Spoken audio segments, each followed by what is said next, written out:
Hello everyone, today we're going to be taking a look at the name Constellation in both the US Navy history and the history of Starfleet from Star Trek. The name Constellation has a long-standing history in the United States Navy. The first Constellation was a sister ship of the USS Constitution, launched on September 7th, 1797. It was launched as one of the original 6 frigates of the United States Navy. Like her sister ships, Constellation was named after a symbol of the new nation. Constellation was named after the formation of stars seen on the then 15-star American flag, called a new constellation by the U.S. Congress. The Constellation and her sisters were designed to be the capital ships for the new Navy, so were larger and more heavily armed than the frigates of most other nations at the time. The first mission of the Constellation was to protect American merchant shipping during the early conflicts between America and France. On February 9, 1799, Constellation captured a French frigate Insurgent, the fastest ship in the French Navy. Almost a year to the day later, on February 1, 1800, Constellation battled with Vengeance, a ship which should have outclassed her in every way. Vengeance was eventually hit below the waterline and was run aground to avoid capture or sinking. The Vengeance captain reportedly claimed the ship that defeated him was far larger and more powerful, showing that Constellation could hold her own against far more powerful warships. During the War of 1812, Constellation was a capable guard of many forts. British forces were unable to catch her off guard, despite frequent attempts to surprise her. She served in both Barbary Wars and defended merchant ships from piracy frequently. The Constellation was part of a fleet of ships sent down to Venezuela under the command of Commodore Oliver Hazard Perry, with the aim of obtaining reparations for the 2 American warships captured by that fledgling nation, and generally opening relations with the new Venezuelan government. In 1820, Constellation was again called on to fight against piracy, this time in the Caribbean. Constellation finished her last decade of service, the 1840s, by circumnavigating the globe. She was assigned to protect American lives and property during the Opium Wars and to assist in treaty negotiations. In 1843, Constellation helped prevent Hawaii from becoming a British protectorate, opening relations which would, a century later, lead to U.S. statehood. In 1853, Constellation finally retired after nearly 50 years of service, but the name Constellation would not rest long. At the same time as the first Constellation was retired, the keel of a new constellation was laid down.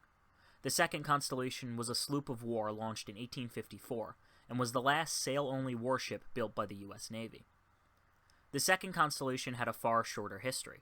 She served in the Mediterranean from 1855 to 1858, then as the flagship of the Africa Squadron, serving with the African Slave Trade Patrol, trying to capture and prevent slave ships in the African coast. She returned to the U.S. during the Civil War in 1861, but was decommissioned in 1864. She was recommissioned in 1871 and used as a training ship for 22 years. Constellation remained active, although stationary, throughout World War II, until she was eventually purchased by the city of Baltimore, Maryland in 1955. Today she is a museum ship modified to look like the original 1797 Constellation.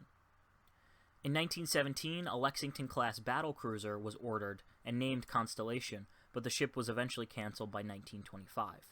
Almost immediately after the old sailing ship Constellation was struck from the Naval Registry, a new Constellation was laid down. On September 14, 1957, a Kitty Hawk-class aircraft carrier was laid down at the Brooklyn Navy Yard. She proved herself to be the fastest ship in the Navy, winning a battle group race held in 1985.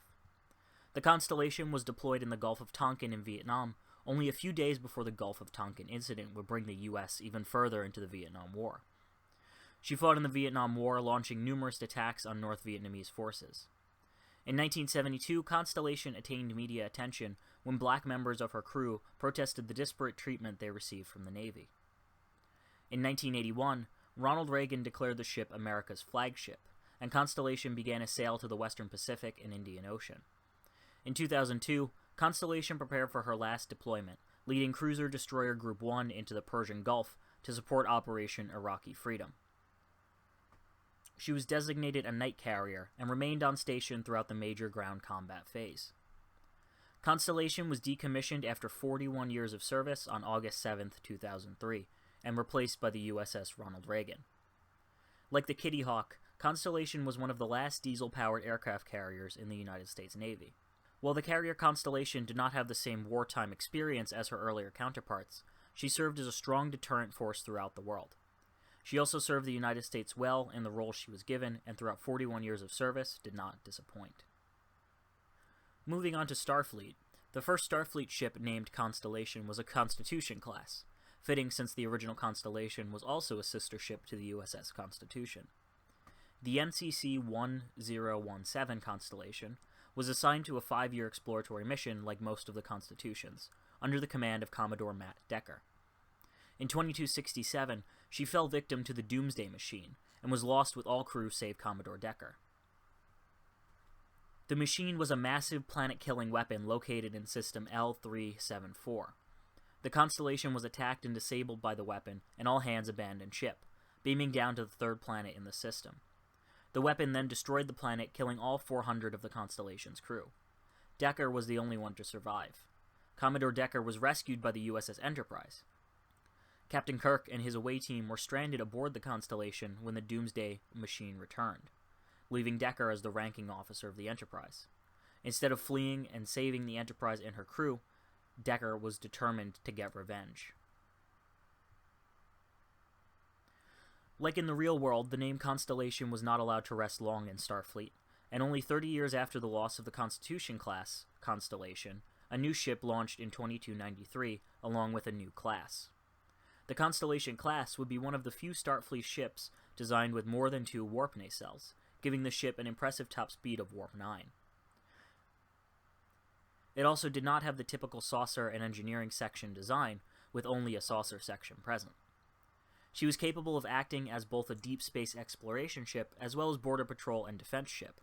She also had extensive shuttle bays, allowing the Constellations to become something of a carrier for shuttlecraft if needed. Some more famous Constellation-class ships than Constellation herself include the USS Hathaway and the famous USS Stargazer, the first command of noted Captain Jean-Luc Picard. By the 2360s, the Constellation class was beginning to be retired, with some of the class being formally retired and others being relegated to transport duties or second-line service. Here at the end, I just want to say thank you very much for watching this. I hope you enjoyed this video. And also, I just wanted to say that this video was inspired by a series on Certifiably Ingame's channel, which is called the Legacy series, where he basically does the same thing that I did here, where he looks at the legacy of different names throughout real history and then into Star Trek and Starfleet history. So I just thought that I would do a video on the Constellation because I haven't seen him do a video on it, and I thought it was a name that deserved some attention, just like some of the more famous ones like Enterprise and stuff like that, and even Constitution. So I hope you enjoyed this video, and yeah, if you want more of that, definitely go check out his channel. He makes some great videos, and maybe in the future I'll make some more of these myself.